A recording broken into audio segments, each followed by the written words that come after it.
pour cette quatrième table ronde de la journée consacrée aux résistances syndicales au sein des médias et face à l'extrême droite, avec donc Agnès Briançon, première secrétaire générale du SNJ, Emmanuel Vire du SNJ CGT à Prisma Média et Agnès Dupérin voilà, pour la CFDT journaliste et au groupe Bayard Presse. On va peut-être commencer par toi, Emmanuel, du coup sur ta lutte actuelle au sein de Prisma Média et voilà, propriété de Vivendi, donc de Bolloré. Voilà. Ouais. Bonjour à toutes et tous. Donc Emmanuel Vire, je suis délégué syndical élu au CSE de Prisma Média. Alors Prisma Média, le nom n'est pas forcément connu du grand public.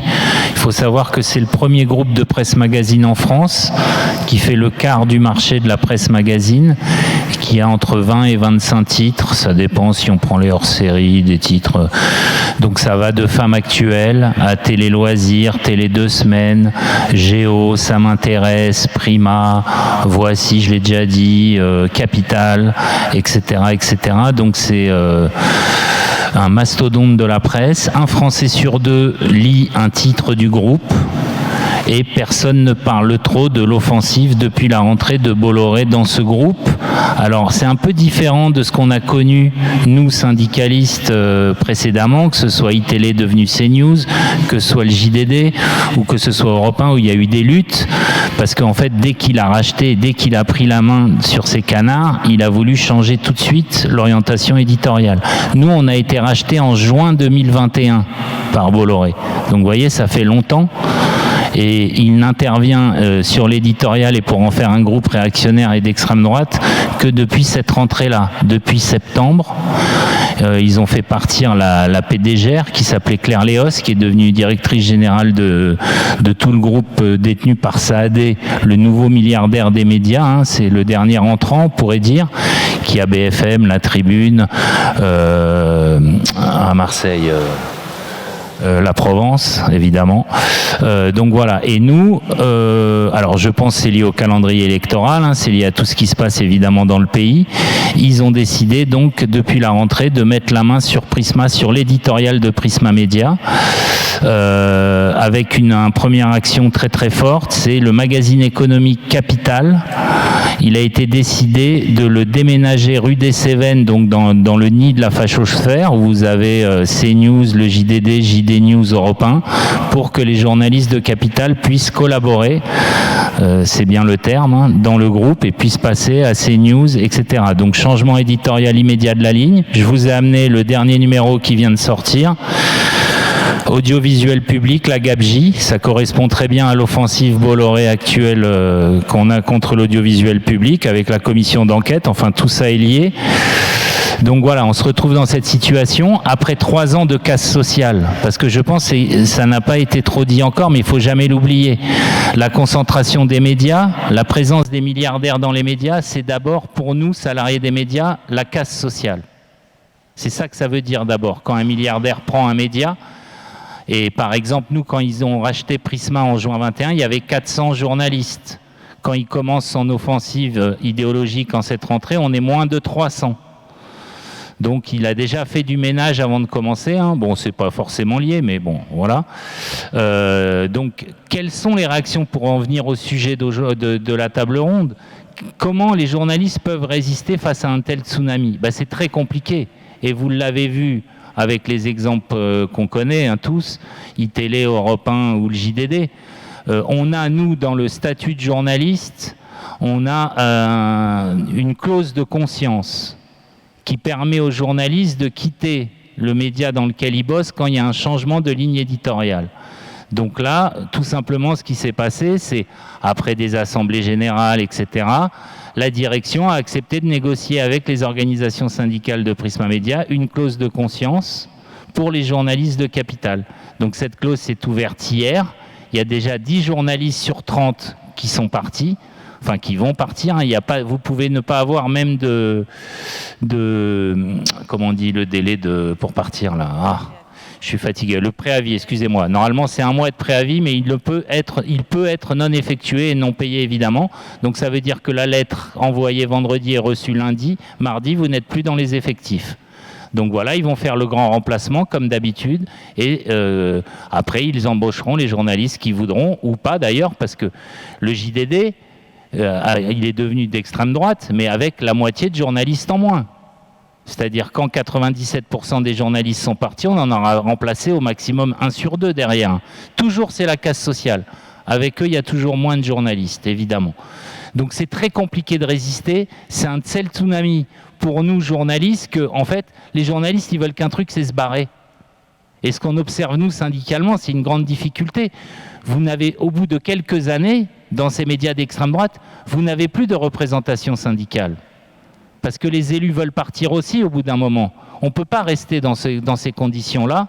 Et je vais m'arrêter pour laisser la parole. Ce que je voulais vous dire aussi en conclusion, c'est si la société, si on ne fait pas pression pour avoir une loi qui empêche déjà les milliardaires de posséder chacun tant de médias. Nous, par exemple, au SNJ-CGT, on veut en revenir au CNR. Un homme, un média. Un homme, un média, pas plus. Parce que là, si vous regardez tout ce qu'a Bolloré, et je parle que des médias. Là, moi, j'appartiens donc à l'empire Bolloré, c'est-à-dire Louis Hachette Group. Il a Hachette, il a les relais. Vous avez vu les campagnes des relais par rapport aux bouquins Bardella, De Villiers, etc. Il vient de racheter les ciné UGC. Canal+, on ne met que du Canal+ dans les magazines télé de Prisma maintenant. C'est évidemment aussi le mot d'ordre. Vous ne parlez plus que de Canal+. Et Prisma Média, c'est 60% du marché des magazines télé. Donc voilà, on est un peu coincé, je le dis clairement, parce que aussi, le deuxième volet, tous les syndicats de journalistes demandent un renforcement des lois anti-concentration, mais il faut évidemment qu'on donne un poids à l'équipe rédactionnelle. Tant qu'on n'aura pas la reconnaissance juridique de cette équipe rédactionnelle, avec le droit de dire non, on ne veut pas de ce directeur de la rédaction, donc il ne viendra pas, et on ne pourra pas résister en interne. Parce qu'à un moment, vous êtes obligé de vous barrer, obligé. Vous ne pouvez pas rester avec des gens qui sont des mafieux et très violents. Serge Nedjar, qui a pris la main sur Capital, il a bien dit, en réunion de rédaction, il a dit « soit vous faites partie de la famille, soit vous partez ». C'est comme ça que ça se passe. Et un mot juste pour finir, je pense beaucoup aux salariés non journalistes de nos groupes de presse, je pense aux cadres de la publicité, du marketing. Je pense à tous ces salariés-là qui sont dans un conflit de valeurs insupportable. On leur dit maintenant tu me vends des pages, les collègues de la pub, on leur dit maintenant tu me vends que des pages JD News, tu me vends des pages, c'est tout. Voilà. Et ça, pour eux, c'est insupportable et eux, ils n'ont pas la possibilité de partir. Ok. Merci Emmanuel. Voilà, on va continuer du coup effectivement avec toi Agnès Dupérin. Du coup sur ce qui s'est passé l'année dernière au groupe Ailleurs Presse, donc sur une note un peu plus positive parce que ça a été plus une victoire. Mais donc vas-y, je te laisse. Ok, alors moi je vous propose de revenir dans les coulisses d'une semaine qui a été une semaine clé à Bayard et qui a beaucoup changé de choses à l'intérieur de Bayard aujourd'hui encore. Ces 8 jours, c'était une espèce de blitz comme ça, un truc incroyable. Et je me suis replongée pour venir vous en parler dans la hiérarchie et les jours qui se sont succédés. Vous allez voir, c'est assez incroyable. 1er novembre 2024, arrivée d'un nouveau président du directoire, François Morinière. 12 novembre, CSE ordinaire, il vient se présenter, tout va bien, bonjour, ne vous inquiétez pas, j'aime bien travailler en collaboratif, super. Dans les 10 jours qui suivent, bruit de couloir, c'est quoi cette histoire? On entend dire que le SJ Paris va être acheté par Bolloré, etc. Et que Bayard prendrait des parts dans cette école de journalisme. Ça correspond pas trop à nos valeurs. On est un peu étonnés. Je pose des questions. À l'époque, je suis secrétaire du CSE. Je pose des questions et effectivement, on nous dit que oui, c'est bien ce qui va se passer. Je demande donc tout de suite un CSE extraordinaire. On est là le 25 novembre. Vous voyez, il est arrivé le 1er novembre, CSE extraordinaire le 25 novembre. Le matin du 25 25 novembre, on publie déjà tout de suite, ce qui n'est pas dans les habitudes de la maison, un tract qu'on diffuse à tout le monde et qui s'appelle ESJ Paris non merci. Donc ça, c'est un des exemplaires de ce qu'on a distribué aux salariés ce jour-là, en expliquant que ça ne fait pas partie de l'ADN, en expliquant pourquoi une école de journalisme qui n'est pas reconnue par la profession, etc., etc., ça paraît pas coller avec Bayard et qu'on veut bien écouter les arguments de la direction. CSE extraordinaire, le 25 novembre, on nous confirme que ça y est, on a pris une participation dans cette école de journalisme aux côtés de Vincent Bolloré, de Vincent Montagne, Média Participation, etc. Et en fin de CSE extraordinaire, on nous glisse comme ça, autre nouvelle, Alban Durostu va être nommé responsable du développement et de la stratégie de Bayard. Alors, Alban Durostu, à l'époque, on ne le connaît pas trop. On a quand même un peu creusé parce que c'était déjà des bruits de couloir. Moi, j'ai lancé le bruit comme ça à une réunion avec le DRH que j'ai vu sursauter en disant « mais tu le connais ?» Et effectivement, on nous annonce que, on sait nous déjà depuis quelques jours que c'est le bras droit de Stérin, qui à l'époque, on n'en parlait encore pas tellement de Stérin. On en parle beaucoup plus depuis. Là, en un an, il a été vraiment démasqué, le monsieur, là. 25 novembre, on appelle tout de suite à une assemblée générale pour raconter aux salariés ce qui s'est passé, ce qui s'est dit dans le CSE extraordinaire de la veille. 26 novembre, on a déjà un article du Monde qui est titré « Durostu, l'ex-bras droit de Pierre-Édouard Stérin, recruté par Bayard ». Très vite, durant cette semaine-là, on a eu des liens très très serrés avec Le Monde, avec France Inter, avec l'Humanité. Je voyais Thomas tout à l'heure qui nous a été d'une grande aide, mais j'y reviendrai tout à l'heure. Très intéressé par comment est-il possible que le groupe Bayard, avec les valeurs qu'il défend et qu'il annonce, puisse être lui aussi concerné par toutes les horreurs que tu viens de nous décrire. 26 novembre, on est arrivé à l'intersyndicale, assemblée générale, 12h30, 13h30. La salle est pleine. On sent que les salariés ont compris qu'il se passe quelque chose de grave. Parce que dans ces mouvements-là, on n'est jamais sûr que les salariés vont mesurer les choses. Et on est en télétravail pour certains d'entre nous. C'est de moins en moins facile de rassembler la totalité des salariés. En gros, on peut faire une assemblée générale qu'un mardi ou un jeudi, parce que le reste du temps, il n'y a pas assez de salariés. Tout ça, c'est des données qu'il faut qu'on garde en mémoire quand on a une action syndicale. À la fin de cette assemblée générale, on lance un appel à se déclarer gréviste 1 heure. On est mardi, donc j'ai expliqué, on ne peut rien faire le mercredi, il n'y a pas assez de salariés sur place. Mardi, on décide donc que le jeudi, on fera 1 heure de débrayage de 14h30 à 15h30. C'est considéré comme 1 heure de grève. On sait que ça ne va pas coûter cher aux salariés parce que ça coûte plus cher au service du personnel de décompter 1 heure de travail que de passer l'éponge, mais c'est une façon de se compter. On distribue directement des tracts en intersyndicale et je voudrais vraiment souligner le fait qu'on ait été une intersyndicale extrêmement soudée. Et ça participe au fait qu'on ait réussi très rapidement à gagner. On va y arriver. Cette assemblée générale et ce mouvement de débrayage, il est précédé, on envoie donc à tous les salariés, on l'écrit sur notre blog et on tracte en disant qu'on fera une petite séance atelier confection de bannières l'heure qui précède ce débrayage. Donc de 13h à 14h30, dans les couloirs de Bayard, tout le monde a des ciseaux, des cartons, des feutres, on a amené tout ça et c'est hyper joyeux et on sent que le mouvement est vraiment en train de prendre et là, on commence à y croire en fait. Ce débrayage, c'est un des plus forts. Moi, ça fait 27 ans que je travaille à Bayard. C'est un des plus forts que j'ai vu. On donne rendez-vous dans le patio. On n'a même pas la place d'accueillir tout le monde. On finit par aller devant, dans la rue. On a des photos, voilà, super. Il y a des journalistes qui sont avec nous, des mainstream, comme on a dit tout à l'heure, voilà.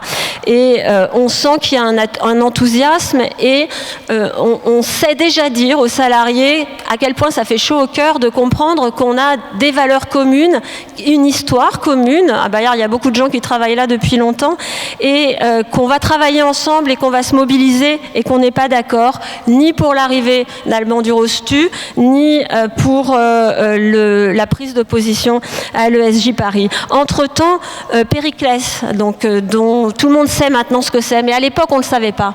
Périclès, le document commence à circuler de plusieurs, ça fuite de plusieurs endroits, donc ben oui, c'est vraiment un document qui existe, on le travaille, on voit que ça confirme le fait qu'Alban Durostu, il a vraiment été mêlé à ça, et là encore, Radio France, France Télé, l'UMA, tout ça, tout le monde nous soutient. La direction, à ce moment-là, essaye de contrecarrer les choses. Elle a compris que les salariés étaient mobilisés. Ils essayent de rencontrer tous les salariés en une journée. Ils font 4 grandes réunions par grande branche. Et le directoire uni essaye de nous expliquer que c'est pas du tout ce qu'on croit, qu'on veut aller à ESJ Paris justement pour garantir les valeurs auxquelles on tient. Et ils seront à l'intérieur de ce groupe pour contrebalancer ce que Bolloré pourrait avoir à faire, etc. etc. Réaction poliment malmenée, mais quand même malmenée des salariés qui sont dans la salle de réunion. Jeudi matin, enfin, alors qu'il est arrivé depuis le 1er novembre, le président du directoire demande à me rencontrer en tant que secrétaire du CSE. C'est pas qu'on lui a pas dit qu'il y a des élus. Il a rencontré personne depuis son arrivée. Mais là, tout à coup, il est très très important qu'il me voie et qu'on parle ensemble de comment on va se sortir de là. Donc, on parle ensemble de comment on va se sortir de là. Et en gros, on va se sortir de là si vous faites marche arrière. Ah, mais ça, c'est pas du tout possible. Mais en fait, c'est quand même ça qu'il va falloir faire, parce que là, vous sentez bien comme moi que les salariés sont extrêmement mobilisés. Le débrayage, il se fait donc avec nos pancartes. Il se fait à chaque fois, on a demandé aux salariés de nous envoyer à la fois à la DRH, je fais grève de 14h30 à 15h30, et une copie à nous-mêmes, un des DS présents dans l'entreprise, pour qu'on puisse se compter. Là, on voit que les compteurs grimpent en flèche. On est de plus en plus confiants. On a fait entre-temps un groupe Teams avec tous les DS de Bayard, mais aussi de Bayard Édition et de BMD, car, vous le savez, on est un groupe et on était tous concernés par toute cette affaire. Le débrayage est un super succès. Il se trouve que, hasard de calendrier, le soir même, c'est le salon de la jeunesse à Montreuil. À Bayard, c'est un événement important, le salon jeunesse de Montreuil. Nos collègues de Bayard Édition font les choses en grand, fanfare, grande banderole. Il se trouve qu'en plus, il y a un problème électrique qui fait péter les plombs du salon, donc tout le monde est dehors, à l'extérieur du salon. Et nous voulons une vision du monde moderne, tolérante, inclusive, différente des valeurs du Rassemblement national, de Stérin et de Durostu. Je cite mon collègue qui est Thomas Hamon, qui est de Bayard Édition. En fait, on n'est vraiment aucune place pour l'extrême droite à Bayard, une immense banderole qui est déployée. Le lendemain, la direction essaye de reprendre la main, publie dans la Croix une tribune « Bayard reste Bayard ». On n'est pas du tout convaincus. Nos collègues de la COPEC, pour une fois, interpellent le directoire et le conseil d'administration. Mobilisation, donc, avec un texte très étayé qui explique pourquoi les décisions qui viennent d'être prises sont pour nous inacceptables. Le week-end qui suit, c'est un week-end de négociation. D'un côté, en tant que secrétaire du CSE, j'ai en permanence François Morinière et la DRH qui essayent de négocier avec moi, de lâcher un des deux sujets, mais pas les deux. Et dans le même temps, on annonce qu'on prépare une grève générale pour le jeudi suivant. La grève générale, c'est du jamais vu à Bayard, à ce niveau-là. Pendant le week-end, on va recueillir 2640 signatures de lecteurs dans une pétition change.org avec des commentaires de soutien aux équipes qui font chaud au cœur, et ce sont des initiatives des salariés. On va avoir 300 auteurs et autrices, illustrateurs, illustratrices, signataires de la tribune pour que l'extrême droite ne mette pas la main sur Bayard, qui menace d'arrêter de travailler à Bayard s'il n'y a pas un recul sur les deux sujets qui nous importent. Il y a une pétition des grands-parents menaçant de stopper leurs abonnements pour les petits-enfants si Bayard ne fait pas marche arrière. Il y a une motion de soutien de collègues dans d'autres organes de presse. On sent qu'il y a une mayonnaise qui est en train de prendre de tous les côtés. Il faut savoir qu'on est en décembre. Décembre à Bayard, c'est le moment où les grands-parents abonnent leurs petits-enfants à Poppy, Pomme d'Api et compagnie. C'est une campagne de recrutement tout à fait clé. L'entreprise ne peut pas se permettre d'avoir un mouvement social qui pourrit la situation et qui dure. Lundi 2 décembre, on prépare 3 communiqués intersyndicaux. Un pour dire victoire sur toute la ligne, on a tout gagné. Un pour dire on a gagné sur un des 2 terrains mais pas l'autre. Troisième option, un pour dire il ne lâche rien, on fait la grève générale jeudi. Finalement, à midi, on nous annonce le recul total sur les 2 terrains. On sort notre communiqué intersyndical numéro 1. À midi 5, il est communiqué à tous les salariés de l'entreprise. End of the story, ou presque. En CSE ordinaire, la semaine suivante, on fait une déclaration préalable dans laquelle, post-mobilisation, dans laquelle on prend acte de tout ce qui s'est fait et dans lequel on objective et on laisse des traces pour la suite, parce qu'on n'est pas du tout des naïfs de la crèche. On sait très bien que ce genre d'opération peut revenir. Pour nous ou pour ceux qui nous suivront dans les prochains CSE, il faut des traces. Donc on laisse des traces avec un communiqué intersyndical qui acte ce qui s'est passé et notre satisfaction de voir que Bayard revient à la raison. On aura encore un dernier communiqué intersyndical parce que Alban Durostu nous fait un grand article dans Valeurs Actuelles en nous disant que vraiment jamais de la vie il aurait imaginé qu'à Bayard on puisse lui en vouloir d'être un entrepreneur et un catholique. Donc on remet les choses en place en expliquant que c'est pas parce qu'il est catholique qu'il pose problème et que c'est pas parce qu'il est entrepreneur qu'il pose problème, mais que c'est bien pour son histoire, ses prises de position et sa proximité avec ce terrain qu'on pense qu'il n'est pas possible qu'il rentre à Bayard. Si je résume, en gros, on a fait un blog au jour le jour au niveau de la CFDT pour tenir au courant tous les salariés. C'est un blog qui a été lu par quasiment tous les salariés. On a fait des infos en permanence pour tenir au courant les salariés aussi en termes d'affichage. On a un groupe entre les DS, incluant Bayard Édition et BMD, donc notre régie publicitaire, donc toutes les personnes qui étaient concernées par cette affaire, pour avoir un partage d'informations absolument clair. Et on a fait à chaque étape de chaque lecture des communiqués, du collaboratif, plus, avec voilà, des améliorations de texte et une validation SNJ. Chez nous, il y a SNJ, CGT, CFDT, CFTC, bref, tout le monde, voilà. C'est cette union, je pense, qui nous a vraiment aidé à être aussi rapide. Et à chaque fois, on a eu des points de négociation avec la direction.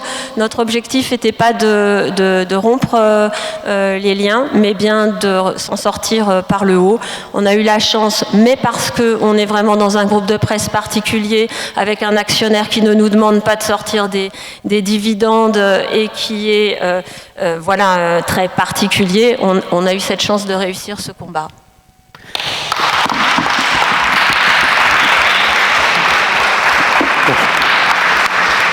Merci Agnès.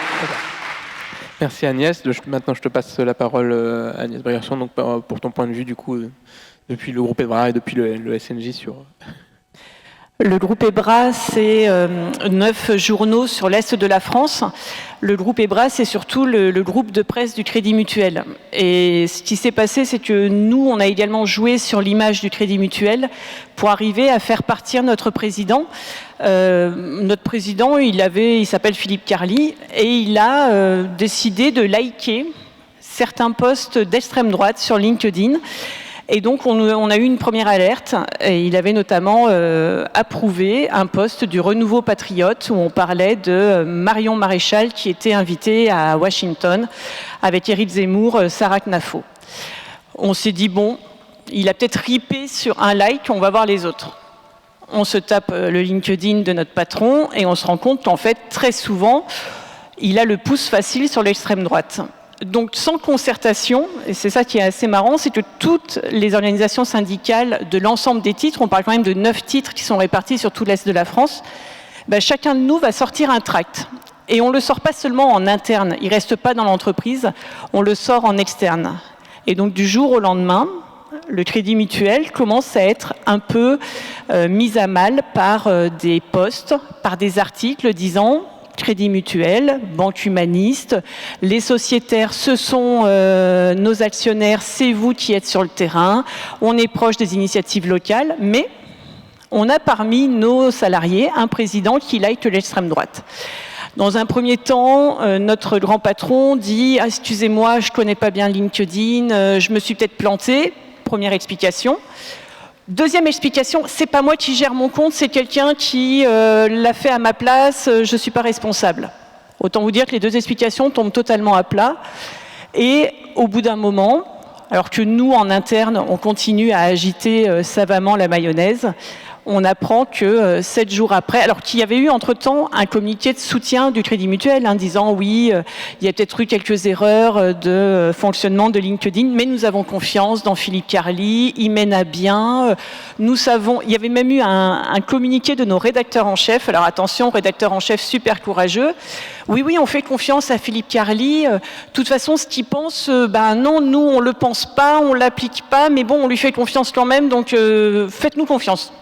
Autant vous dire que là aussi, ça fait zéro, parce qu'on les connaît, nos rédacteurs en chef, on les voit très souvent, et leur faire confiance, sûrement pas. Tout ça pour dire qu'au bout de 7 jours, même pas, on apprend que Philippe Carly s'en va. Alors, le Crédit Mutuel informe qu'il est parti pour faire autre chose, que c'était une évolution normale, mais bien sûr.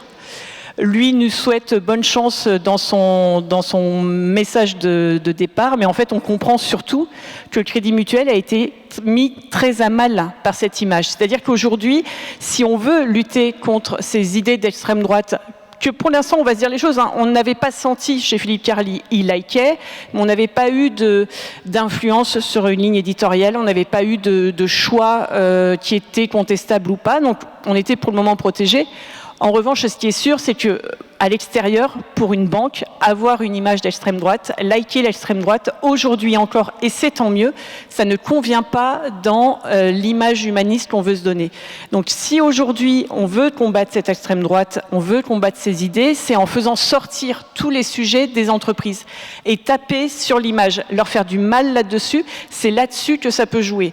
Alors, ça veut dire qu'à un moment, les syndicats doivent aussi se bouger, ne pas avoir peur de faire sortir des choses. Souvent, on est là à se dire « non mais ça intéresse que nous ». Pas du tout.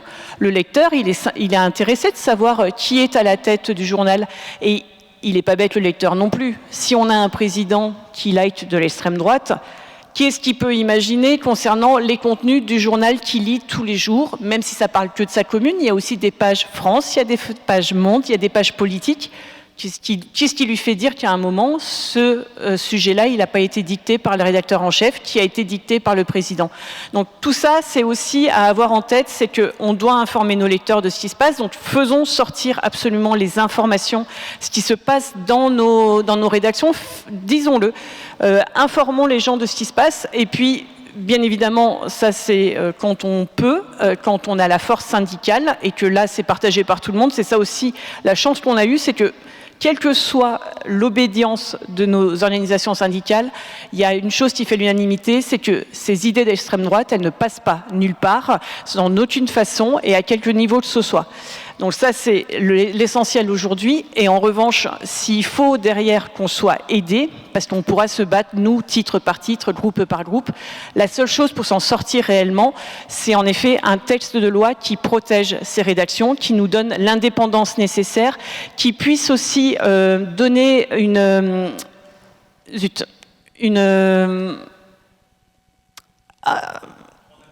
un droit d'agrément, mais également une mention juridictionnelle. C'est-à-dire qu'on doit pouvoir, en tant qu'équipe rédactionnelle, aller devant le tribunal en disant non, on s'oppose à cette arrivée-là, on s'oppose à ce directeur de publication. Et ça, malheureusement, c'est pas nous qui décidons les lois, donc on doit aussi pousser nos élus à aller dans ce sens-là. Et autant vous dire qu'avec les temps qui s'annoncent, il va falloir aller très fort pour leur dire allez, faites-le, c'est important, on doit pouvoir défendre cette liberté de la presse qui est juste un pilier de la démocratie. C'est pas avec une presse aux ordres et du pouvoir et des idées d'extrême droite et des millionnaires qu'on pourra continuer à vivre en société, à réussir à faire évoluer cette citoyenneté dans laquelle on est tous et donner de l'information éclairée pour que les gens se fassent leur avis, c'est notre rôle de tous les jours. Donc ça, évidemment, il faut en faire appel aux politiques pour ça.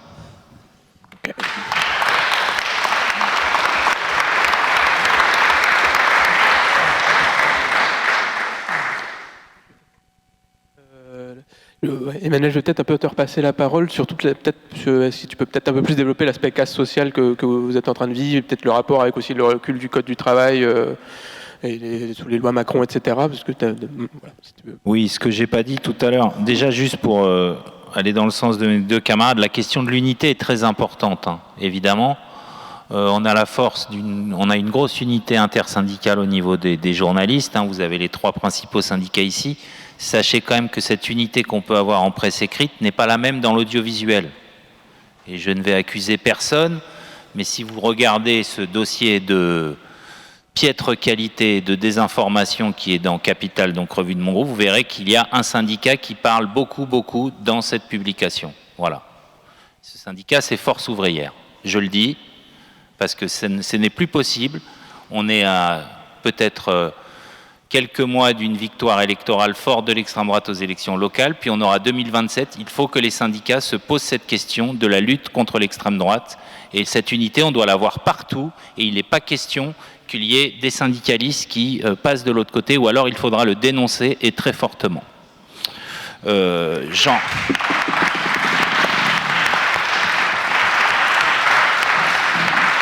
Et d'ailleurs, j'en profite pour dire, et de remercier encore Visa, hein, qui est à l'initiative de cette journée.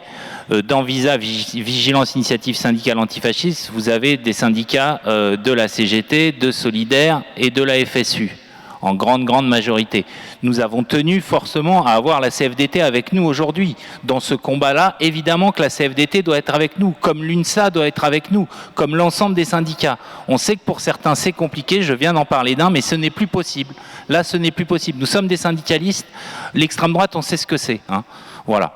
Je m'arrêterai là, mais parce qu'il y a des moments, il faut arrêter quand même sur ce qui se passe. On sort d'élections professionnelles à France Télévisions et il y a des syndicats qui jouent l'extrême droite et c'est pas possible. Sur Bolloré et mon groupe, Prisma Media, il y a une totale impunité de cet individu et de ses sbires. Nous, ce qui se passe depuis la rentrée, que ce soit en termes de casse sociale, c'était déjà un peu avant, mais là, c'est à un niveau total. C'est-à-dire que M. Bolloré se moque de tout, que ce soit de ses salariés en interne comme de ses prestataires. Là, qu'est-ce qu'ils font depuis la rentrée? Ils vont voir tous les prestataires, hein, ça peut être même la Poste, pour les courriers, courses, pour tout. Ça peut être le service informatique, ça peut être les prestataires info, ça peut être tout. Il leur dit, tu me baisses ton prix de 30%. Le contrat qu'on a ensemble, tu le baisses de 30%. Sinon, je te paie plus. C'est tout. Alors, soit vous avez quelqu'un qui a l'air insolite pour dire, bon, même si c'est Bolloré, je refuse ce chantage immonde, ces méthodes de voyous, et j'arrête de bosser. Il y a un prestataire qui l'a fait avec Prisma, donc on n'a plus de SAV informatique, par exemple, voilà. Ils sont obligés de services très dégradés. Mais tous les autres se couchent, parce que face à une puissance comme ça, allez vous mettre devant. Voilà. Et en termes de casse sociale,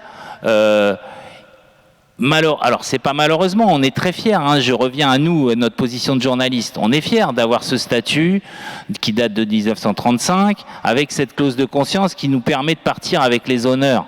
Mais derrière, c'est la catastrophe. Une fois que les journalistes sont partis, c'est fini, il n'y aura plus de lutte. Donc moi, je suis très inquiet, en particulier pour Prisma Media. Quel est l'avenir de Prisma Media? En plus, vous avez les précédents. Je veux dire, on se connaît, hein, dans la presse magazine entre nous. Le JDD qui a appartenu pendant très longtemps à Lagardère, etc., sont les mêmes. Vous avez des passerelles entre les grands groupes de la presse magazine, Prisma, Lagardère, etc. Ils ont fait 54 jours de grève. Et oui, ils ont obtenu entre 2 mois et 2 mois et demi de salaire par année d'ancienneté. Mais derrière, on sait ce qui s'est passé. Donc nous, quand les gens de Capital, on a dû négocier la clause de conscience en Assemblée Générale, c'est posé la question de la grève. Mais vous n'allez pas mettre les gens en grève comme ça, avec une issue qu'on connaît tous. Il a la boîte, c'est lui l'actionnaire. Donc il ne reviendra pas en arrière. S'il n'y a pas des lois qui ne lui permettent pas d'avancer comme il le fait, ça ne bougera pas. Et donc les salariés en interne sont très désabusés. Soit ils se disent, on va lutter pour partir avec du blé, en gros, hein, pour obtenir plus que le droit conventionnel, soit on attend et on regarde, on fait le gros dos. Parce que c'est aussi ce qu'on a dit dans les tables rondes précédentes. Je vous rappelle qu'on a une profession qui est quand même en grande difficulté, et pas qu'une profession, tout un secteur. Le secteur de la presse écrite est en grande difficulté en France, de manière générale. face au numérique, face aux GAFAM, face à tout ça, avec des équilibres économiques qui sont très durs à trouver. Donc les salariés ont peur. Et évidemment, ils jouent sur ce climat de peur. Donc je ne sais pas quel va être l'avenir du groupe, comment on va pouvoir résister. Il y aura à un moment une grève. Je pense qu'il y aura une grève à un moment. Le tout, c'est de trouver le bon moment. On peut bloquer des titres, évidemment. Mais il s'en fout même. Il s'en fout s'il y a un titre qui ne sort pas un mois, une semaine. Déjà, il peut laisser un titre 2 mois au lieu d'1 mois. Hein. Quand vous avez un mensuel, vous savez, vous pouvez le laisser 2 mois en kiosque au lieu d'1 mois. Voilà. Les gens ne vont même pas se rendre compte que le numéro n'est pas sorti. Voilà. Et surtout, on a des ventes qui sont plus celles d'avant. Donc, ils jouent là-dessus. On a une presse qui est en fort recul. Moi, je travaille pour Géo, le titre que vous connaissez un peu tous, là, qu'on trouvait tous chez nos grands-parents. Tous nos grands-parents étaient souvent... Quand j'ai commencé à bosser à Géo en 2008, il y avait 400 000 ventes par mois. Aujourd'hui, il n'y en a pas 70 000. C'est ça la réalité de la presse aussi. Donc dans un secteur en décroissance structurelle, les salariés ont peur, Bolloré se sent tout puissant, et même dans une boîte, c'est la seule boîte, alors ils ne supportent pas. Prisma Media, c'est la seule de ces boîtes où la CGT est majoritaire à elle seule. Vous voyez? Donc c'est-à-dire que sur le principe de l'accord majoritaire, en France, il ne peut pas y avoir un accord si la CGT ne le signe pas à Prisma Media. Mais même ça, ils s'en moquent, ils passent outre. Voilà. La clause de conscience, on ne l'a pas signée, il a pris en mesure unilatérale, tout simplement. Donc c'est compliqué. Et pour terminer par rapport à ce que tu m'as dit au début, après un essorage qui a eu lieu pendant 3 ans. C'est-à-dire, oui, quand il a acheté, on était 1000, maintenant on est 700. Et là, il commence son offensive idéologique.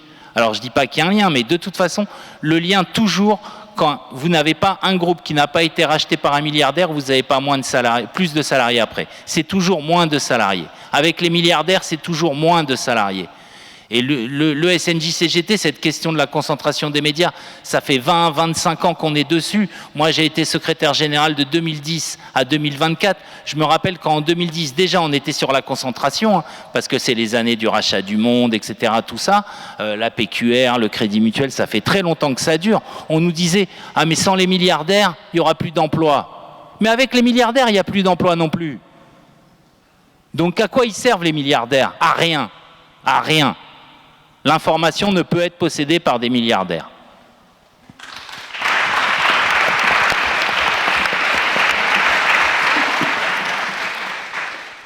Je rebondis sur ce que disait Emmanuel Vire, où il parlait de la clause de conscience chez les journalistes qui peut sauver en effet les journalistes. Il faut avoir en tête qu'elle peut être refusée par les tribunaux. Et on a déjà ces problèmes-là, c'est-à-dire qu'une journaliste qui était au JDD, qui a demandé sa clause de conscience à partir en clause de conscience, on est d'accord que le JDD a changé de ligne rédactionnelle, c'est une évidence, elle s'est faite retoquer par le tribunal. Donc ce qui veut dire que derrière les gens aussi qui souhaitent faire appliquer leurs lois, leurs droits, doivent avoir les reins solides financièrement. Et c'est là aussi, j'en appelle aux lecteurs, à ceux qui soutiennent la presse et l'indépendance de la presse. Les caisses de grève, c'est pas pour rien. C'est que derrière, il faut pouvoir aller au bout des procédures judiciaires qui sont très longues, très coûteuses. Quand en face, on a un milliardaire, vous doutez bien que lui va utiliser tous les artifices possibles pour renvoyer, reporter, nous attaquer sur autre chose. Donc, ayez ça en tête, c'est qu'il faut que nous aussi, à un moment, financièrement, on puisse accompagner, donc les syndicats également, si on veut lancer des procédures, il faut que l'argent rentre d'une certaine façon, puisque ça sera pour défendre les salariés, pour aller avec eux au tribunal, pour lancer nous-mêmes les procédures. Certains ont peur de lancer ces procédures, on y va à leur place. Donc, ayez ça en tête. Quand vous avez à côté de chez vous un journal qui fait grève, allez voir, comme disait Emmanuel, faire grève, c'est compliqué, on perd énormément d'argent et aujourd'hui, personne n'a de la thune pour tenir jusqu'à la fin du mois facilement. Donc pensez-y, on ne fait jamais grève par plaisir, on ne fait jamais grève juste pour emmerder le patron. C'est parce que quand on fait grève, c'est grave, c'est réellement nos convictions et c'est votre information qui est en jeu.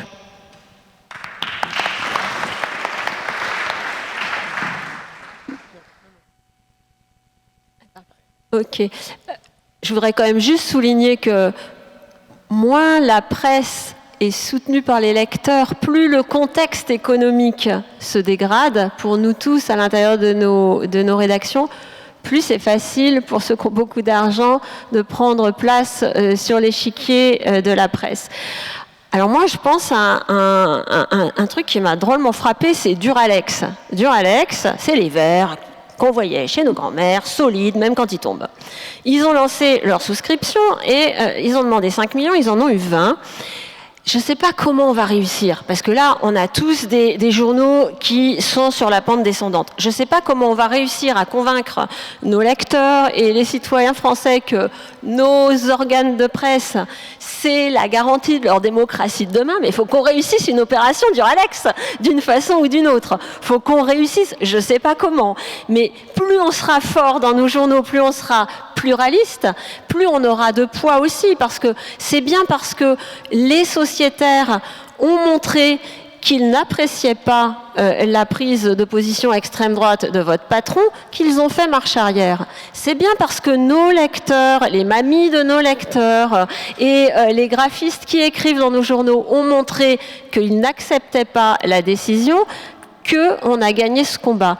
Donc, je ne sais pas comment on va faire, mais il faut qu'on trouve, en fait. Il faut qu'on trouve. Ouais, je veux juste rajouter un truc, j'ai oublié, excusez-moi. Par rapport aux milliardaires, là, toujours, on oublie quelque chose, parce que là, on est en discussion sur le budget.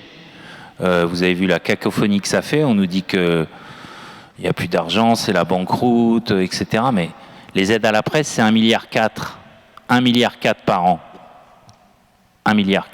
Aide indirecte. Tous ces milliardaires, ils ont le taux de TVA réduit quand ils ont des journaux.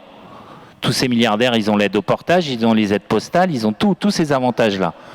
Et c'est de l'argent qui ne rentre pas à la Poste, qui est après donné avec nos impôts par l'État et qui dédommage la Poste. Et il y a les aides directes, plus de 400 millions. C'est-à-dire le milliardaire qui possède le Figaro, il se fait quasiment 20 millions par an. Un chèque de l'État, aide directe, en fonction du tirage. Idem pour Le Monde. Ça, c'est plus possible. C'est plus possible. Et on a des médias indépendants qui galèrent derrière. Donc non, comment on peut avoir des milliardaires qui possèdent l'information et en plus l'État les paye pour ça? Mais dans quel pays on vit? Oui. Merci. Donc on va peut-être pouvoir passer aux questions du public. Et puis juste pour rebondir sur ce qui a été dit, effectivement, c'est pour ça qu'à Acrimed, on défend à fond l'idée d'un statut juridique des rédactions et derrière ça, l'idée que les journalistes sont légitimes à exercer le pouvoir sur leur rédaction et sur leur ligne éditoriale, et qu'en plus derrière, c'est aussi beaucoup une question d'argent et donc de la question de la réduction des aides à la presse, comme ça a déjà été dit aujourd'hui. Vous n'avez pas d'idée sur comment on peut faire dans nos boîtes? Peut-être des conseils, voilà. Derrière vous.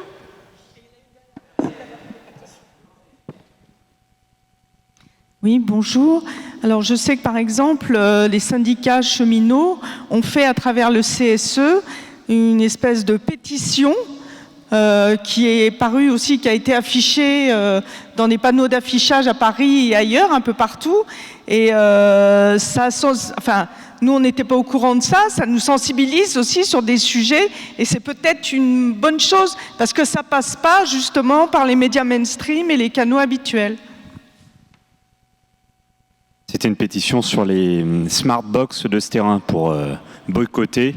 Voilà, nos syndicats de cheminots Sudrail ont fait cette initiative. Oui, alors moi j'ai une question, parce que apparemment j'étais surpris que c'était possible qu'une juridiction n'accorde pas la clause de conscience. Alors je sais pas, dès lors que les conditions sont remplies, je sais pas comment c'est possible. Voilà, enfin bon. Après, ça m'étonnerait pas plus que ça, puisque bon, voilà, on est dans une société capitaliste, donc voilà. Sinon, écoutez, je sais pas, mais là, le problème moi, quand j'ai entendu tout à l'heure quand vous avez dit nos organes de presse sont indispensables à la démocratie. Écoutez, non, attendez, je vais être très clair. C'est que ça dépend quel organe de presse. Et qu'est-ce que... Je parle pas des journalistes qui travaillent dans les journaux et dans les différentes... dans l'audiovisuel, etc. C'est que quel organe de presse? Parce que moi, pour l'instant, je suis désolé, mais là, que ça soit Le Monde, le Figaro, Libération et compagnie... alors pas autant que la presse Bolloré, mais il contribue quand même à la fascisation de la société française, voilà. Et pourquoi? Parce que c'est normal, ils sont possédés par des milliardaires. Donc là, comme on est dans une crise de légitimité, je veux dire, comme l'analyse très bien le sociologue Saïd Bouamama, voilà, il y a une radicalisation, une fascisation de la classe dirigeante. Les milliardaires font partie de la classe dirigeante. Donc je veux dire, moi je vais pas acheter, par exemple, s'il y a une cagnotte pour sauver le monde, excusez-moi, moi j'y participerai pas, parce que c'est quand même un journal qui, par exemple, en 94, il a été l'agence de presse du gouvernement français qui a été complice du génocide des Tutsis au Rwanda. En 2005, il a parlé que les Français qui avaient voté non au référendum pour l'Union européenne, c'était des Français xénophobes. Mais il sème la confusion. C'est un journal sioniste, et voilà. Mais alors, moi je sais pas, faut voir ce qu'on veut comme société. Et là, donc il faut que les syndicats ils virent les actionnaires, parce que tant qu'il y a des actionnaires, c'est fini. Et tant qu'il y a des milliardaires à la tête, de toute façon, on ne peut rien faire. Voilà. Merci. Et ça va s'aggraver. Peut-être déjà sur la question de la clause de conscience. Oui. Sur la clause de conscience, en fait, elle s'impose à l'entreprise. C'est-à-dire que le journaliste va aller voir sa direction en disant je pose ma clause de conscience et je m'en vais. L'employeur va dire non, c'est une démission, je considère ça comme une démission. Du coup, le journaliste va devant le tribunal et là, il est jugé par des juges professionnels qui ne connaissent absolument pas le monde de la presse, qui ne savent même pas ce qu'est une charte éditoriale, une ligne éditoriale. Donc c'est facile pour eux de dire non, mais entre le JDD d'avant et le JDD de maintenant, ça va, il n'y a pas beaucoup de différence. Mais je suis d'accord avec vous, c'est compliqué, mais nous derrière, il faut aussi avoir en tête que la personne va devoir faire appel, que ça va prendre du temps. Donc c'est pour ça que je parlais que financièrement, les milliardaires aussi s'appuient là-dessus. Ils savent qu'on ne pourra pas tenir à moins d'avoir une mobilisation derrière. Et juste pour compléter, le critère légal, c'est le changement de ligne éditoriale, quoi. D'ailleurs, un mot sur cette clause. Là, celle qui commence à Capital, le magazine Écho de Prisma Média, c'est la première de Bolloré. Que ce soit iTélé, JDD, Europe 1, il n'y a jamais eu de clause de conscience. Les organisations syndicales ont négocié des ruptures conventionnelles collectives, des RCC. Ils ne voulaient pas de clause. Là, je pense que maintenant, comme il a une puissance, qu'il agit à découvert, il a accepté direct l'ouverture de la clause de conscience qu'on a pu la négocier. Après, pour répondre au monsieur, au camarade ou au monsieur, nous, on est dans les entreprises, toutes les entreprises, qu'elles soient indépendantes, mainstream, on est syndicaliste au départ, on défend les salariés, on défend les journalistes. On n'est pas là pour décerner des brevets de bonne information, mauvaise information. On est là juste pour dénoncer quand une offensive idéologique claire menée par des milliardaires avec la force qu'il y a. Mais on a toujours eu, je te rappelle, des journaux qui étaient des journaux d'extrême droite. Moi, quand j'étais môme, j'avais Minute, c'était dans un petit milieu, etc. Là, le problème, c'est que c'est une offensive claire, totale, qu'on a face à nous. Mais moi, je peux critiquer l'audiovisuel public quand je le regarde et je le défendrai jusqu'au bout, coûte que coûte. Parce que sans audiovisuel public, je ne sais pas où nous serions aujourd'hui, non plus. Donc il faut faire attention quand même à ce qu'on dit, je pense, là-dessus. En tout cas, nous, en tant que syndicalistes journalistes, on est assez clairs. Et pour répondre à la camarade, oui, surtout ce qu'on a besoin, c'est que cette question de l'information, de la bataille, comment contrer cette bataille culturelle, elle soit partagée par l'ensemble de la société. Et c'est pour ça qu'on fait ce type aussi d'événements avec Visa, avec Acrimed. Tout seul, on n'y arrivera pas, évidemment. Et ce qu'ont fait les fédérations de cheminots, ou aussi pour pas avoir le bouquin de Bardella dans les gares, de choses comme ça, ça marque, c'est très important. Cette bataille doit être menée par l'ensemble de la société. Déjà, pour avoir des médias différents qui ne soient pas totalement aux mains des milliardaires. Parce qu'on parle de Bolloré tout le temps, mais moi, quand je regarde BFM, parfois, je peux être autant choqué que par CNews, parce que c'est la course à l'échalote entre eux. Donc voilà. On va prendre une autre série de questions. Ouais, bah justement pour rebondir sur ce que tu dis, Emmanuel. Bon, déjà merci et bravo pour tous vos témoignages sur les luttes en interne à Prisma, au groupe EBRA, à Bayard. Enfin, ça donne de l'espoir quand même sur le pouvoir des syndicats et des journalistes et des salariés d'une rédaction. Mais la question que je me pose et qu'on est nombreux à se poser, je pense, c'est est-ce qu'on pourra changer les choses sans agir concrètement sur la concentration des médias aujourd'hui? Est-ce qu'il y a encore des leviers pour le faire? Est-ce que ça doit passer par la loi? Est-ce que c'est encore possible? Est-ce que c'est encore désirable? Il me semble aujourd'hui que seule l'Union européenne peut empêcher certains rachats, je crois, et certains monopoles médiatiques. Est-ce qu'on doit compter sur l'Union européenne? Voilà, est-ce que c'est encore possible de faire pression sur les politiques aujourd'hui? Est-ce que ça doit passer par là? J'avais une remarque à faire et puis peut-être une question. Vous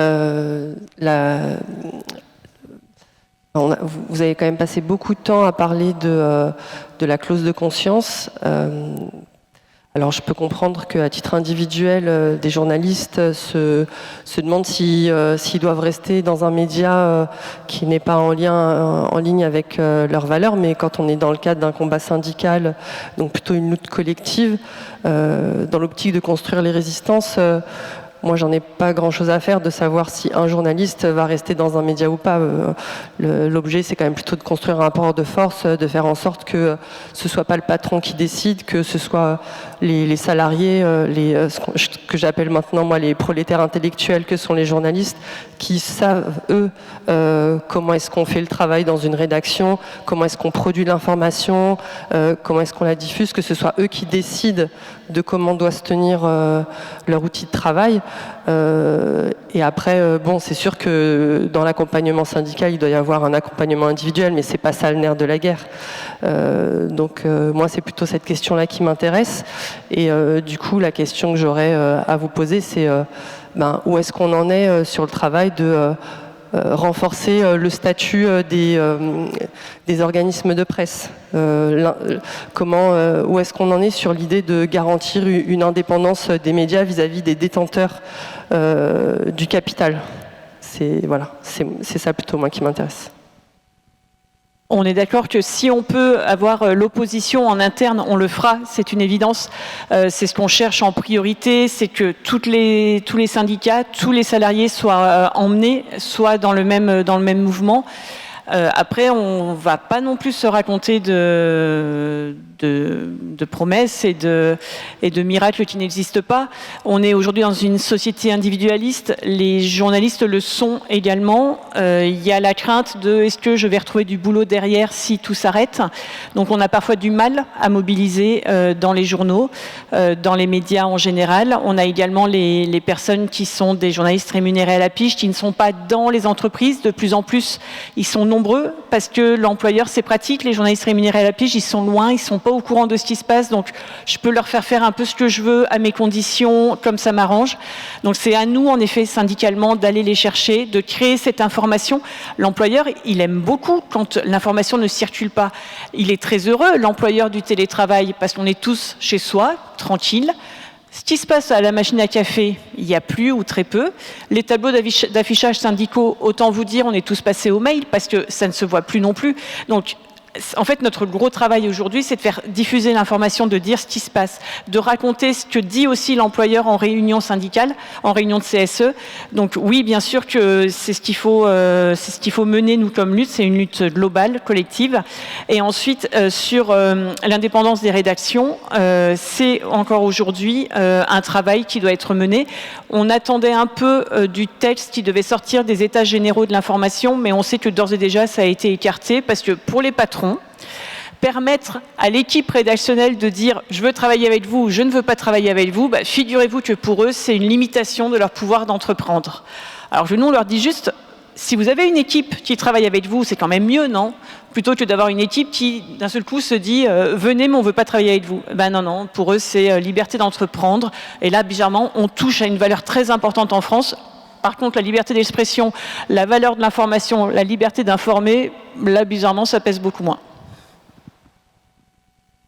Moi, j'entends que partir, c'est aussi laisser la place à d'autres qui vont peut-être pas mener les mêmes combats et que réfléchir qu'à titre individuel, c'est aussi pas génial. Après, il y a des patrons qui s'en fichent du journal et ceux qui se battent pour que le journal continue à exister. Ceux qui s'en fichent du journal, tant qu'ils peuvent retirer un peu d'argent, ils s'en fichent qu'il n'y ait plus un contenu intéressant, etc. Il y a des titres qui sont plus faits par des journalistes, où il n'y a plus du tout de journalistes en interne, mais on garde toujours le titre du journal, je sais pas, ça s'appelle enfin, le même titre, mais c'est plus du tout le même contenu. Et les lecteurs, il y en a qui continuent, qui mettent quelques mois, ou qui mettent du temps à s'en rendre compte, donc ça continue à se vendre, puis le jour où ça se vend plus, ben, ils passent à autre chose. Donc il y a des cas dans lesquels, en fait, il n'y a pas de solution. Et sur le pouvoir de la politique, moi je pense qu'effectivement c'est difficile d'être positif. Il n'y a pas longtemps, les aides à la presse ont été revues de manière à ce que, alors j'en parlerai peut-être moins bien que d'autres, mais à ce qu'il soit possible que des organes de presse sans aucun journaliste puissent recevoir des aides à la presse. Ça, c'était une réforme qui était proposée par les politiques actuelles. Donc, effectivement, les choix politiques qu'on va faire aux prochaines présidentielles, et ça va peut-être commencer par les prochaines municipales pour l'élan qu'on va pouvoir... c'est clé, c'est complètement clé, parce que on n'est clairement pas dans une période où les politiques se battent pour soutenir une presse pluraliste, etc., etc. Il y a du combat. Ouais, 2 points. La clause de conscience qui est obtenue, c'est pas une lutte individuelle, c'est une lutte collective. Très décevante, je suis d'accord, et je l'ai dit tout à l'heure. Enfin, pour nous, c'est un échec. Mais quand, par exemple, pour faire cet dossier de merde là, audiovisuel public, la gabegie, ils ont demandé à l'ensemble des écrivains, des rédacteurs de Capital, en CDI permanent, de le faire. Tous ont refusé. Tous. Ils ont pris un pigiste du JDD. C'est lui qui a fait le... C'est pas quelqu'un de Prisma qui a fait ça. Hein. Et là, après, ils partent. Ils peuvent pas rester. Le prochain dossier, c'est sur l'AME. Vous voyez, écrire un dossier pour dire les étrangers gaspillent. Donc non. Après, c'est un échec pour nous. Mais c'est la loi qui doit être changée. C'est là... La loi anti-concentration date de 1986. C'est quand il y a eu la cohabitation, la droite, la gauche, à l'arrivée en pouvoir en 80, avait durci les lois anti-concentration. La droite, en revenant en cohabitation avec Mitterrand en 86, les a réallégées. Depuis, ça n'a pas bougé. C'est ces lois-là qui doivent bouger, évidemment. Et le système des aides à la presse. Évidemment que c'est par la loi. Mais les lois ne sont même pas respectées. Avant l'élection de Macron, en 2016, il y a ce qu'on appelait la loi Bloch. Tous les organes de presse doivent avoir maintenant, normalement, une charte déontologique. C'est pas le cas. Il n'y en a pas à Prisma Media. Évidemment, il y a eu des accords. Et ils touchent quand même des aides directes. Donc ce n'est pas respecté. Les lois ne sont pas respectées. L'Arcom aussi, le pouvoir de l'Arcom. On a obtenu quand même beaucoup en poussant que C8 soit arrêté, mais pas CNews. Comment CNews peut continuer à émettre un discours raciste, islamophobe, tous les jours.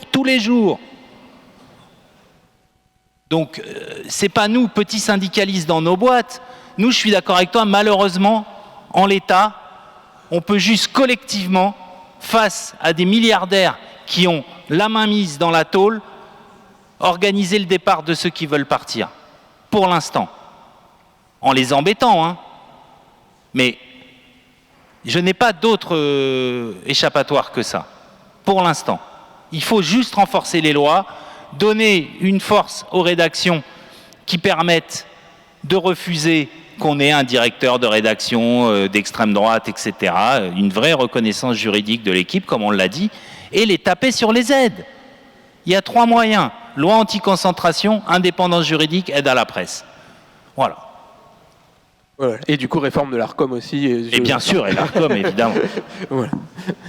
Ouais, on avait donc deux questions de plus, je crois. Alors, c'est un petit peu en lien, c'est une vraie question. Alors là, vous donnez des exemples de journaux qui passent de, on va dire, mainstream à la main de Bolloré. Et donc là, on comprend que on continue à faire du syndicalisme, etc. Mais quel est le positionnement de chacun d'entre vous des différents syndicats dans... Est-ce que vous fondez une cellule syndicale dans un média qui est clairement avec une orientation politique d'extrême droite? Est-ce que Enfin voilà, est-ce que quel est le rapport à ça? Est-ce qu'on se dit bon, en fait, on n'intervient pas, ou est-ce que on intervient et comment on essaye d'appuyer sur la ligne éditoriale? Enfin voilà, il y a un truc où je comprends pas très bien, où je me dis que je m'étais jamais posé la question, mais quel est le positionnement de chacun des syndicats vis-à-vis de ça? Et ouais, Rosane, c'est bon, on a répondu à ta question. C'est bon.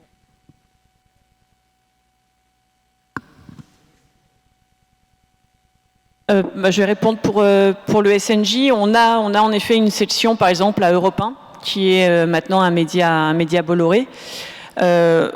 On ne se pose pas la question d'y être ou de ne pas y être. À partir du moment où il y a des journalistes qui sont SNJ dedans et qui ont besoin de notre soutien, de nos informations, de nos conseils pour justement défendre au moins la liberté d'informer qu'ils ont dedans, pour se battre contre les censures qu'il peut y avoir, on ne se pose pas la question, on doit y être. Même si, je suis d'accord, notre pouvoir va être un peu limité parce que la ligne éditoriale est ce qu'elle est, que eux essayent de faire leur métier en essayant de dire non, souvent, notamment quand ils sont CDIsés et en place depuis longtemps. C'est plus compliqué, on va être d'accord, sur les pigistes ou les CDD qui arrivent pour quelque temps et qui, eux, n'ont pas de choix, ils sont tellement précaires qu'ils doivent dire oui à ce que demande Bolloré.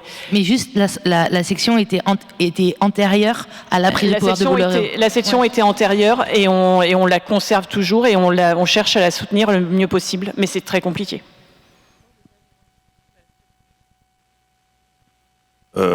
Nous, à la CGT, comme tu le sais, Elsa, en plus, on n'est pas catégoriel, donc on est interprofessionnel, donc on a tous les salariés. Là, on a parlé des journalistes qui ont la chance de pouvoir partir avec la clause, mais qu'est-ce qu'ils font les employés et les cadres?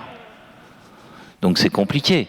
Après, dans les faits, on avait des sections avant, on peut garder une petite section après, mais moi, ce que j'observe, c'est que dans les médias d'extrême droite, vous avez de moins en moins de représentation syndicale.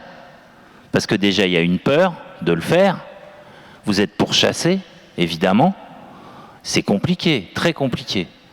Donc les camarades, ils ont plutôt envie... On a des adhérents, dormants.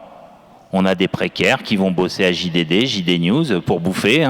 Mais ça peut être des graphistes, des secrétaires de rédaction, des iconographes. Il faut pas penser que le journaliste est seulement l'écrivain en presse. C'est toute une équipe. Et je ne parle pas après des non-journalistes. Donc moi, je préférerais même qu'on soit plus fort dans ces entreprises-là pour essayer de même avoir des infos, sans participer évidemment à la production de l'information horrible qu'ils nous font. Mais ce que j'observe, c'est qu'à chaque fois, on perd nos adhérents, nos élus, nos militants en fait. Les militants ne tiennent pas. Soit ils restent dormants et isolés, soit ils partent. Tu peux pas. En fait, je crois qu'il n'y a pas une réponse. Ça dépend du taux de syndicalisation, ça dépend de la puissance du patron, ça dépend de l'organisation du travail, de l'histoire du magazine, ça dépend de tellement de choses. Et l'objectif, c'est aussi de protéger les salariés à l'intérieur, que ce soit journalistes ou pas journalistes, qu'ils ne craquent pas en fait. Donc, effectivement, plus il y a de syndicalistes soudés, plus, et à un moment on craque, on s'en va, etc. C'est tellement compliqué que nous, à la CFDT, on a fait un petit livret parce que justement, il n'y a pas une réponse. Il y en a plein selon dans le cas où tu te trouves, dans quel organe de presse tu te trouves, à quel stade de ta carrière tu te trouves. Tu ne fais pas pareil si tu es à 6 mois de la retraite ou si tu démarres, etc. etc. Il y a un tas de réponses et c'est ça qui est compliqué. Peut-être une dernière question, ouais, du coup. Vas-y. Voilà quelqu'un. Pardon. Je voudrais juste dire que l'action syndicale, c'est pas juste défendre les questions éditoriales, elles sont majeures, c'est extrêmement important, on en parle aujourd'hui, mais il y a tout le reste du travail syndical. Et quand il y a de la casse sociale, quand les personnes, quand il y a de la précarité, quand il y a du handicap, quand il y a des problèmes de harcèlement en entreprise, enfin, tous les autres problèmes, il y a plein d'accords à négocier, télétravail, plein de choses. Le combat syndical, c'est plein d'autres d'autres choses. Donc, dans les sections des médias Bolloré, ils essayent de résister un maximum sur la question éditoriale, mais il y a tous les autres sujets qu'il ne faut pas abandonner non plus. Donc, rien que pour ces sujets-là, ne pas abandonner, enfin tu en parlerais mieux que moi Emmanuel, mais il y a tous les autres sujets, parce que toi tu y es, tu es DS, mais il y a tous les autres sujets de droit du travail normaux, habituels. Merci. Merci à tous. Merci à la table ronde. Et on propose aux responsables des syndicats de journalistes d'entourer Benoît Test, qui, ayant écouté toute la journée, attentivement, oui, on lui propose de nous livrer une conclusion. Oui, eh ben avec grand plaisir. Promis, ça va pas être long, hein. Je vais pas résumer l'ensemble de ce qui s'est dit. Ça a été très riche. Moi, donc, je suis ancien secrétaire général et toujours militant à la FSU. On n'est pas implanté dans le milieu du journalisme. Mais je trouve que cette journée, si j'avais une chose à dire et à en retenir, c'est vraiment qu'il n'y a pas de fatalité.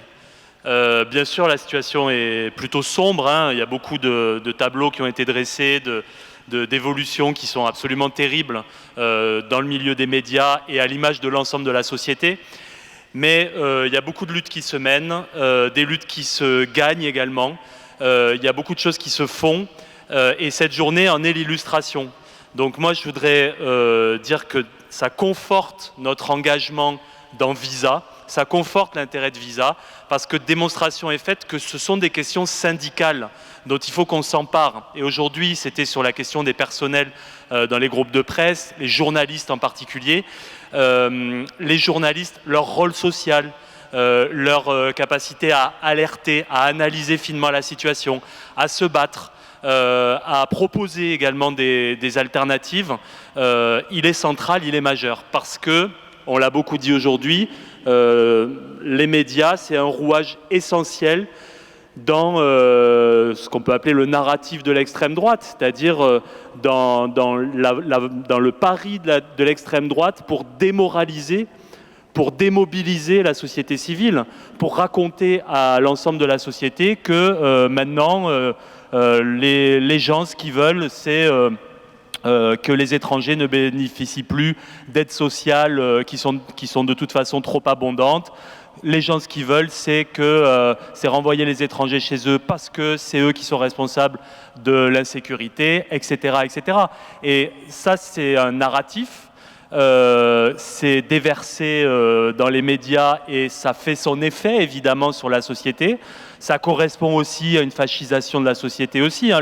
Les médias, ils sont miroirs et amplificateurs de phénomènes qui existent dans la société. Mais par rapport à tout ça, ça veut dire que notre rôle, notre mission en tant que syndicat, et j'ai envie de dire syndicat au sens impliqué dans la société civile, c'est de renvoyer au réel.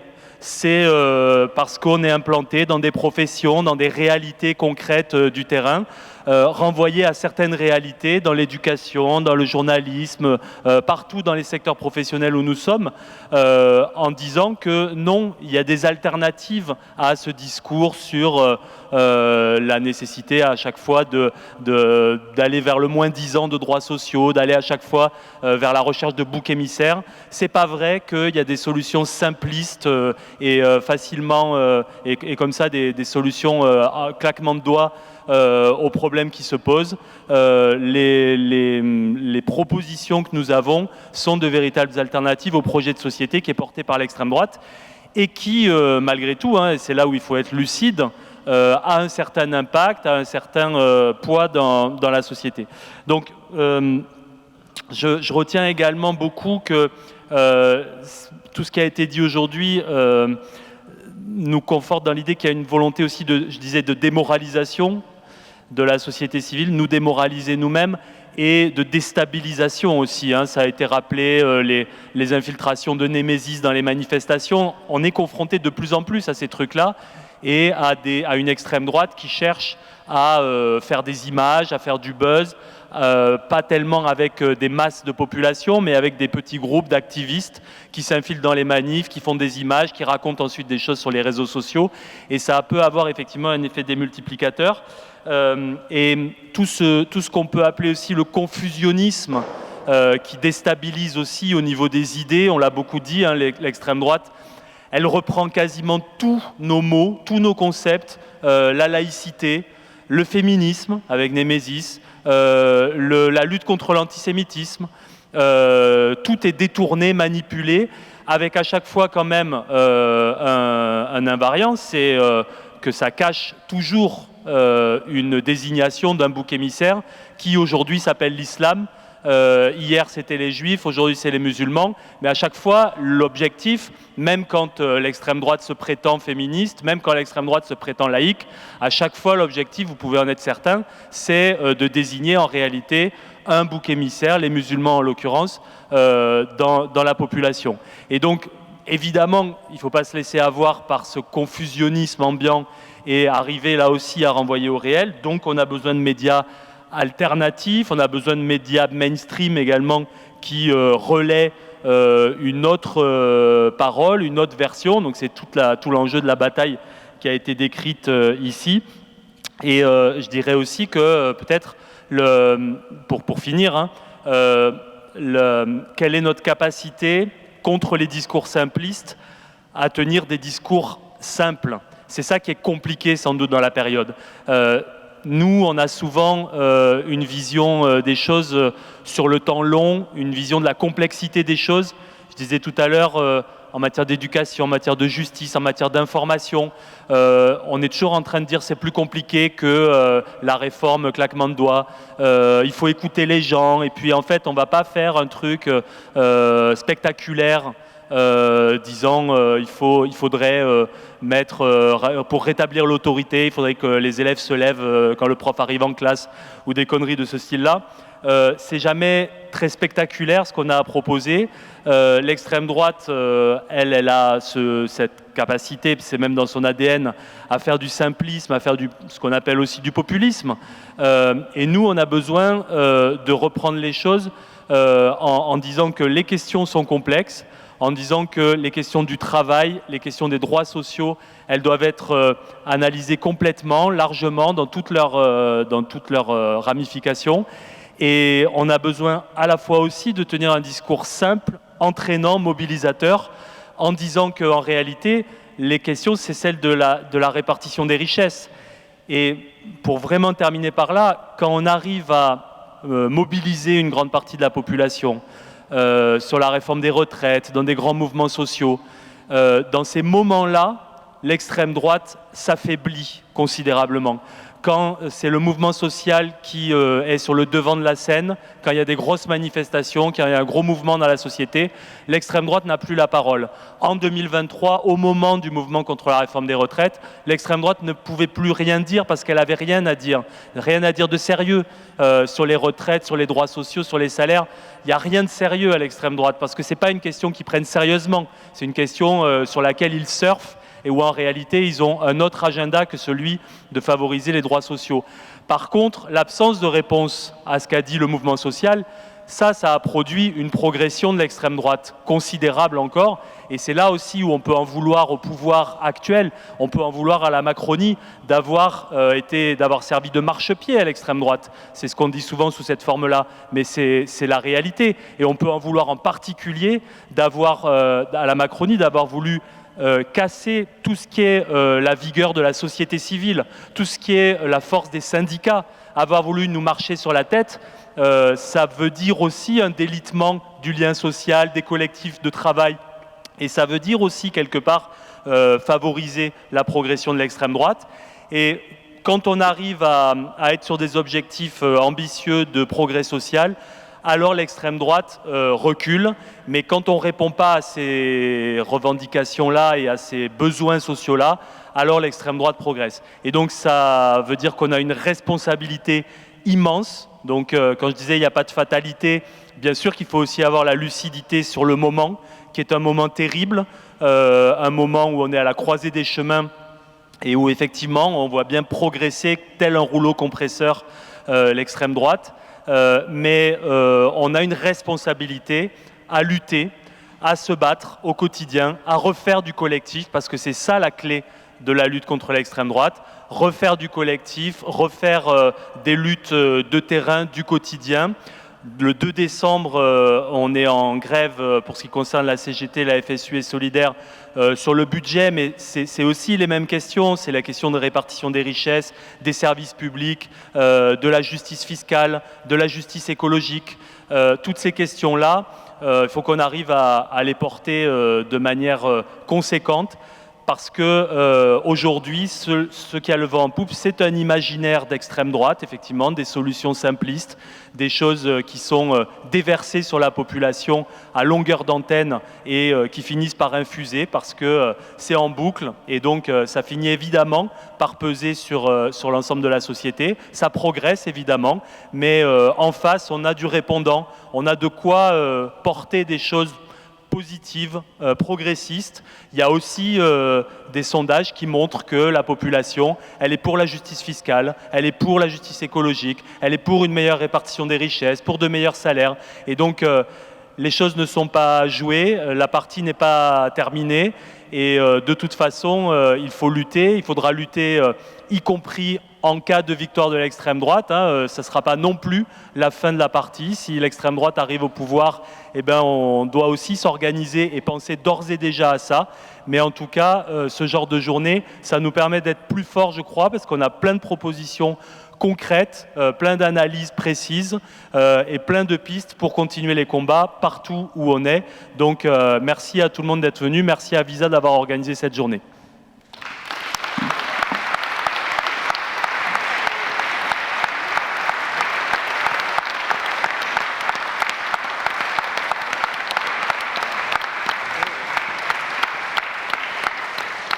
Un grand merci à Benoît Thès d'être venu conclure cette journée. Merci Benoît, on le savait. De toute façon, ça fait longtemps qu'on travaille ces thématiques ensemble. Moi, je voulais remercier l'ensemble des camarades mobilisés depuis ce matin, des 5 organisations qui ont organisé donc cette journée. Remercier l'équipe de Média 25 Radio Bip qui filme depuis ce matin. Et remercier Loïc derrière qui a essayé dans des conditions difficiles, vous l'avez vu, l'acoustique de la salle est compliquée. Merci Loïc, merci à toi. Et donc vous avez compris notre... Philippe de Visa aussi. Oui, les équipes de Visa évidemment, venez tous, je parlais des organisateurs, les équipes d'Acrimed, du SNJ CGT, CFDT journalistes. Voilà.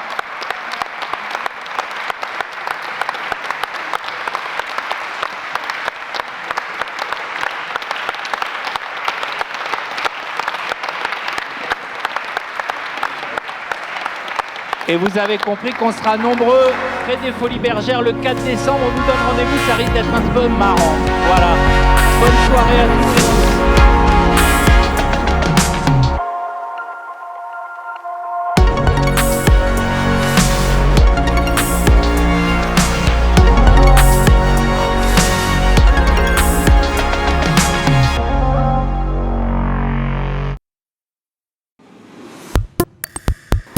Média 25.